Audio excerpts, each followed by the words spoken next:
Yes, normally it's a season of goodwill and praise.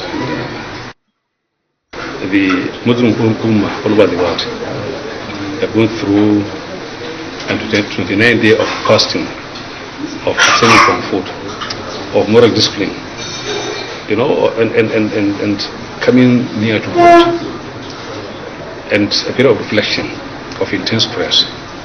And so I pray to Almighty Allah to answer the prayers of all those who fasted, all those who prayed, all those who made this kind of sacrifice. And may Allah unite us in Jannah Firdaus. Number two, all of us, whether Christians or Muslims, we need to pray intensely today for Nigeria. Because if you look at the heat wave released in the country all over, and the utterances across the divide of all people, Nigeria needs prayer. We are never more divided in this country than ever before. The country in the last 3 years become totally divided, why there's so much, why there's so much evil towards each other. There's no trust, there's no respect, there is no even believing each other. So we need prayers. And the looming cloud of doom, the intensity of the heat being released, if we don't pray, the entire country will be burned, and we should all be incinerated. All of us will be incinerated. And so my prayer is for restraint from leaders. I don't care who they are, whether north, south, east or west, Christians or Muslims, we need self-restraint. We need to pray, because the way we are going, our youth today who are 24 have no future. Our youth today know whom we should be able to build a country and the legacy for them to be able to inherit us when we leave the scene and take over the button of the relay. Apparently, have no hope, have no future. And I think the regular utterances from both sides, with the ensuing, inferno. Like they say, how the way thing I feel like the fire is coming from the sea or from the river. And when the fire comes from the river onto the land, then it means nobody is safe. All of us will be incinerated. Just like a wildfire you see on TV in the US and other parts of that. And you find when the inferno, when the fire, which is so intense, begins to spread, you find insects, animals, everybody is running. Elephants, lions, rats, cockroaches, butterflies, they all run. To where? Where? To nowhere.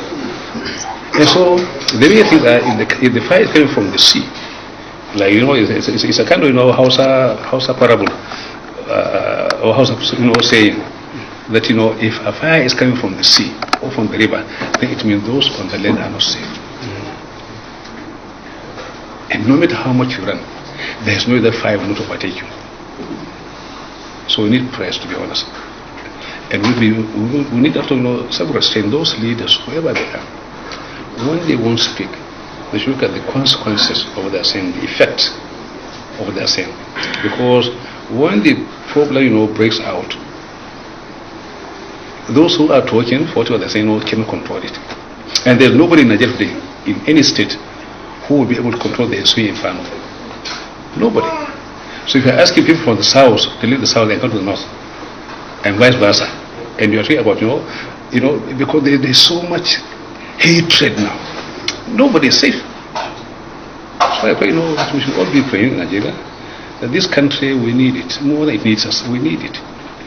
Those of us who are in high positions, who have been senators, who have been governors, who have been in the business, industry, Nigeria giving the kind of security for them to achieve what they are. And Nigeria has been there for them.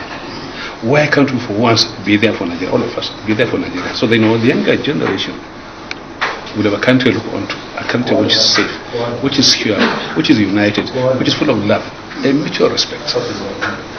So they know we can play a role, our own role, as the leader of the black race. I've been saying, like it or not, Nigeria is the mother of the black race. And the way things are, it's so frightening. So I'm just appealing I'm appealing to all of us. I don't care what your uncle is, whether you are anti or whether you are for true federation, whether you are for unitary government, whether you are for whatever it is, whether it's unitary government or whatever. You know, let's look at Nigeria today. The way we are today. Why the same thing where 3 years ago, 4 years ago? What has gone wrong with us? That even friends, my own colleagues who fought for freedom, like Jerry Ghana, like you, my personal friends today, are talking about middle belt. These are leaders who have been talking about Nigeria all along, who have been making sacrifices for Nigeria. They played a role. Today, people like Dr Sule Lamido, my brother, a number of my good friends all over Nigeria are singing war song. It's dangerous for us. So we need to know to reflect and see what has gone wrong with us. How do we reinvent ourselves? How do we make sure that this country, which has done so much for us, remains secure and stable and united? So that's my opinion.